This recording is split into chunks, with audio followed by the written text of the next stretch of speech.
মৌলানা Jalaluddin Rumi রহমাতুল্লাহি আলাইহি কাবা ঘরের দিকে পাও দিয়ে এক পাগলা শুয়ে রইছে। ও দেহেই তো মেজাজটা খারাপ হয়ে গেছে। এই বেটা,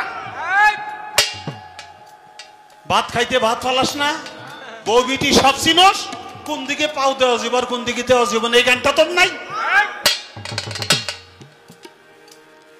পাগলা রে জালাল নাকি রে? যেই কইছে জালাল নাকি রে, জালালউদ্দিন রুমি কয় হাই হাই রে, আমি মৌলানা জালালউদ্দিন রুমি, আমার এত সম্মান, পাগলা আমার কয় জালাল নাকি রে, কে হুনলো নি আবার? বাবা অনেক সময় মায়ের খেয়ে মায়ের হজম করেন, অনেকে হজম করে। পাগল তো বাবলুর মতো। বাবলু হইলো যারে তারে তুই কয়, ছোট বড় সিনিয়র জুনিয়র মানে না। তো ছাত্ররা যে মাস্টারের কাছে কয় কারে ভর্তি করালি স্কুলে, ইজ্জত মান তো কিছু থায় না। কয় কেন? কয় বেকের এই তুই কয়, সিনিয়র জুনিয়র মানে না। কয় ঠিক আছে আমি দেখ মানি। বাবলু বাবলু কয় কি হয়েছে? এদিকে আসো, তোমার জন্য আমার স্কুলের মান সম্মান সব নষ্ট হয়ে যাবে। বেকের এই তুই কও, সিনিয়র জুনিয়র কিছু মানো না, কারণটা কি? তোমার কে শিখাইল এটা? বাবলু কতক্ষণ চুপ করে থাকে, কয় আমি যে বেকের এই তুই কই, এটা তোরে কইলো কেন? মাস্টারকে মানে কোয়ালিটি এইটা। ওই রকম পাগলা কয় কারারে জালাল নাকি রে? জালালউদ্দিন রুমি রহমাতুল্লাহি আলাইহি এত বড় মাওলানা, জগতে বিখ্যাত মাওলানা। সে বলে এই বেটা, কোন দিকে পাও দেওয়া যাবো কোন দিকে দেওয়া যাবো না এই জ্ঞানটা তোর নাই? কয় কেন এইদিকে কি? কয় বেটা বুঝোস না, এইদিকে আল্লাহর ঘর। পাগলায় কয় হেরে জালাল, ওই ঘরটাই বড় না ওই ঘরের মালিকটা বড়? একবার কয়ে দিবি। জালালউদ্দিন রুমি জ্ঞানী লোকের ছোট্ট একটা কথাই কিন্তু জ্ঞান হয়ে যায়। পাগল রে কি কথা কইলি? অবশ্যই ঘরের চেয়ে ঘরের মালিকটা বড় বড়। জালাল রে, আমি মূর্খ সভ্য মানুষ, ঘরের দিকে পাও দিছি তাই তুই আমার এই অবস্থা করতে চাস? আর যদি ঘরের মালিকের দিকে পাও দেই তাহলে তো আমার পাও থুবি না, কাইতে বলাবি? তুই এক কাজ কর, যে দিকে ওই ঘরের মালিক নাই ওই দিকে আমার পাও দুইটা একটু ঘুরাই ফের। জালালউদ্দিন রুমি সাথে সাথে পাগলের পায়ের কাছে বসে পড়ছে। পাগল কি শুনাইল? আলা কুল্লি শাইন মুহিতুল আলা কুল্লি শাইন কাদির, আল্লাহ সর্ব জায়গায় বিরাজমান, সর্বক্ষমতার অধিকারী। অধিকারী সব দিকেই তো আল্লাহ আছে, কোন দিকে পাও ঘুরাবো? পাগল তুই আমার কি শোনাইলি? সারা জীবন কোরআন পড়লাম কিন্তু এই জ্ঞানটুকু আমার হইল না। যে একটু কাছে বইছে জালালউদ্দিন রুমির বগল তোলায় কিতাব, রে জালাল তোর কে তোলায় কি? কয়টা তুমি বুঝবা না? পাগল নাই বুঝলাম, দেখি কি কিতাবটা রইল একটু হাতে পানির মধ্যে ফেকে ফালাই দিছে। আহা করলি কি পাগল? পানির মধ্যে আমার কিতাব ফেলে দিলি। কয় কি এটা না তোর কিতাব? কইলি তোর কিতাব যদি তোর কথা শুনবো না, তুই কিতাব রে আসতে তোর কথা শুনেনি দেখি। জালালউদ্দিন রুমি কয় পাগলে কি না কয় ছাগলে কি না খায়? কাগজের কিতাব এটা কোনদিন কথা শুনে? পাগলা কয় জালাল রে, পাগলের সব কয়, পাগলে কিন্তু মিথ্যা কয় না। আর ছাগলের সব খায়, ছাগল কোনদিন ঘুষ সুদ খায় না। পাগল ছাগল বলে এলা করিস না। তোর কথা শুনবো না, না শুনুক দিয়ে আমার কথা শুনিনি। এই কিতাব আমার হাতে চলে আয়। পানির মধ্যে থেকে ব্যাং যেমন লাফায়, লাফাইতে লাফাইতে লাফাইতে লাফাইতে কাগজের কিতাব জীবন্ত হইয়া পাগলের হাতে চলে আসছে। জোরে জোরে বলি সুবহানাল্লাহ। মাওলানা জালালউদ্দিন রুমি তো তাক লেগে গেছে, হাই হাই কি কয়? কাগজের কিতাব কথা শুনে পাগলের পাও দুইটা জড়াই ধরছে। পাগল আমারে এই বেলায়েতি ভেদ এই জ্ঞান আমাকে শিক্ষা দিবি? আমাকে মুরিদ করতে হবে, আমি তোর কাছে মুরিদ হব। আমারে মুরিদ না করে তুই যাইতে পারবি না। তোর এই মারফতি ভেদ জ্ঞান আমি পাইতে চাই। পাগল বলে অতই সোজা, মুরিদ হইতে চাইলি ও যায়। মারফতের জ্ঞান ইচ্ছা করলেই ঢুকানো যায়। আরে তোর ভিতরে তো, তোর কলসের ভিতরে তো আবর্জনা দিয়া ভরা। যেই কলসে পানি দিয়া ভরা ওইটা কি দুধ রাখা যায়? না না, পানি ফালাই দিয়া খালি করলে তবে সে না দুধ রাখা যায়। এরে মাওলানা, তুই কিতাব লেখছাস কিসের উপরে, বয়ান করস কিসের উপরে?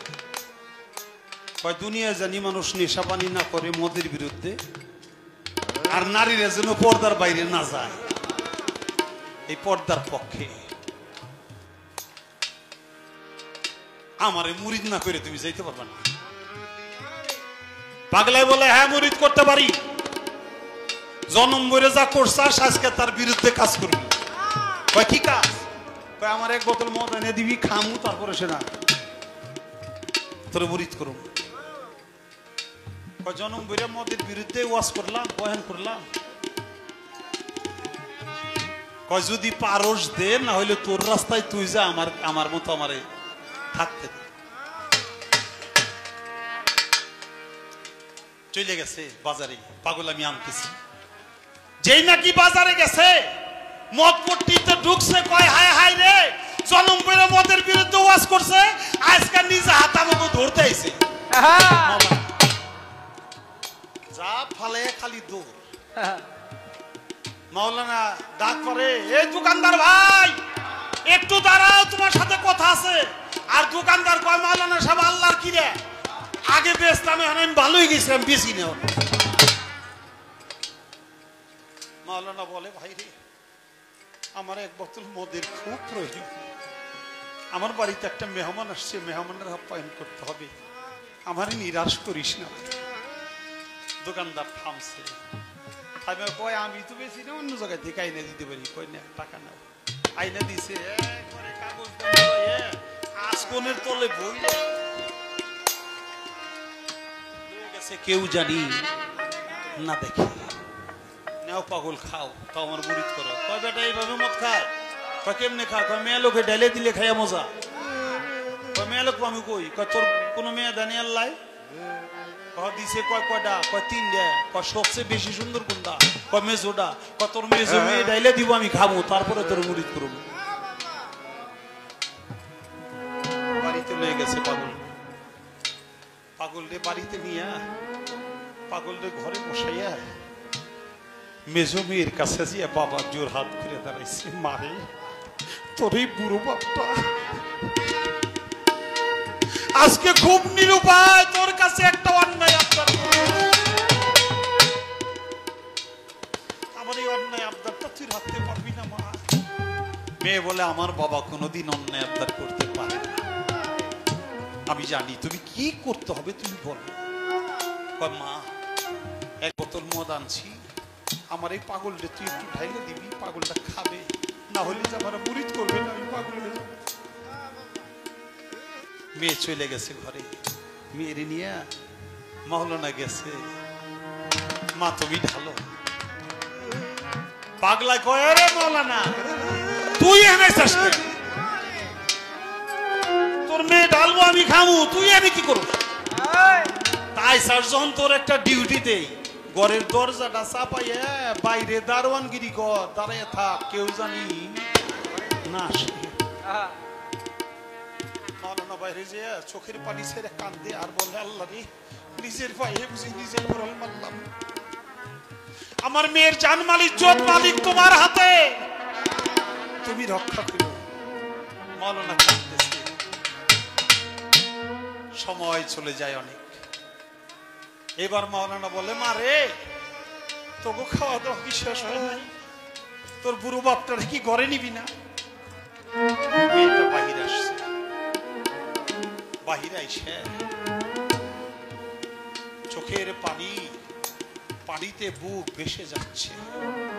আইসা উপর হইয়া পইরা বাবার দুই পায়ে বিদ্যাঙ্গুলে ঠোঁট দিয়ে চুমা খায়। মাওলানা টাইনা উঠাইছে। মা, আমাকে দেখলে সারা জীবন আসসালামু আলাইকুম বলছাস, আমার পায়ে চুমা খাইতে হবে, এই শিক্ষা তো তুই কখনো পাস নাই। এক মুহূর্ত পাগলের সঙ্গ করে এই শিক্ষা তুই কেমন করে পাইলি? মেয়ে বলছে, বাবা তুমি আমার বাবা বলে এত বড় অলির সংজ্ঞা আমি পেলাম, তোমায় তুমি আমার বাবা বলে এত বড় অলি আল্লাহর সাথে আমার সাক্ষাৎ হলো, এটা আমার নসিব। এই জন্য আমি তোমার দুই কদমে চুমা খাইলাম। যে মা, তোরে কিছু বলছে, গায়ে পায়ে হাত দিছে কোন জায়গায়?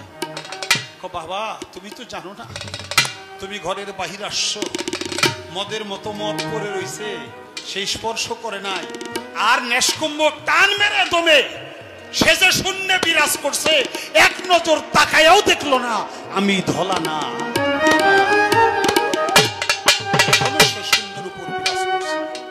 মাওলানা দৌড় দিয়ে ঘরে গেছে, যে দেখে পাগল শূন্যের উপর আসন করে বসে রইছে, কদম মুবারক জড়াই ধরছে, ভক্তি দিয়ে পড়ে গেছে, বাবা আমারে মুরিদ না করে আপনি যাইতে পারবেন না।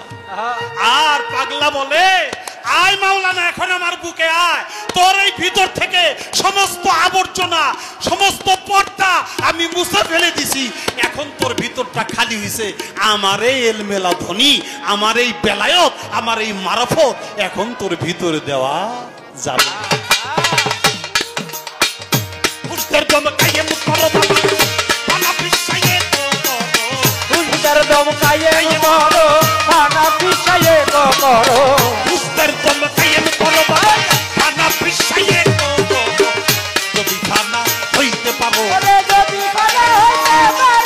যদি খানা হইতে পারো তোমার আর ভাবনা নাই, আলেম হয় না গাইবি কারো নাই দেখা গাইবি কারো নাই, তোর কালিয়তে মাথা কালি কালিতে কোরআন দেখা, পাইছে মুর্শিদের দেখা, তার কোনো এলেম বাকি নাই।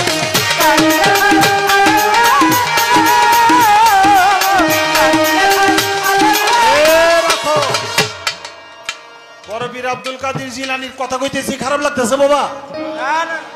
বড়বীর আব্দুল কাদের জিলানির এক ভক্ত করছে বিয়ে, সে হইল হাদিস শাস্ত্রে পারদর্শী, কোরআন শাস্ত্র সে ভালো করে জানে না, কোরআনে হাফেজও না, বিয়ে করছে এক হাফেজ মেয়ে।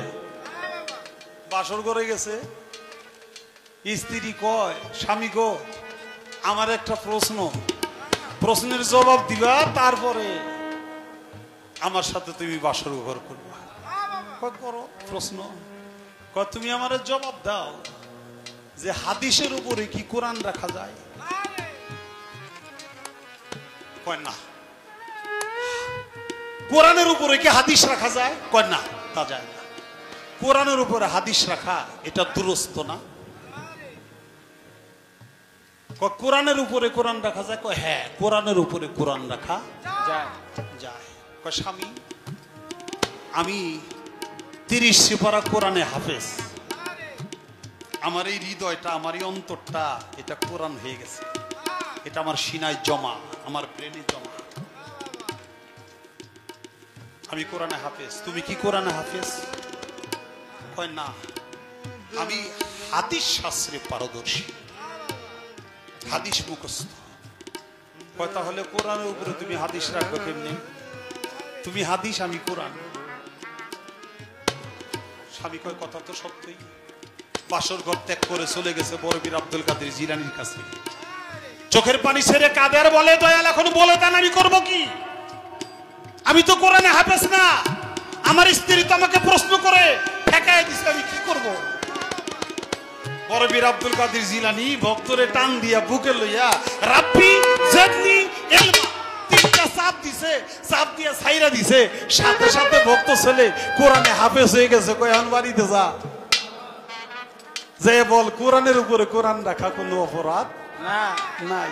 এখন স্ত্রীও কোরআনে হাফেজ, বড় বীরের ভক্ত কোরআনে হাফেজ চলে আসছে। তাই কালির লেখায় আলেম হয় না, গাইবি এলেম যাহার নাই।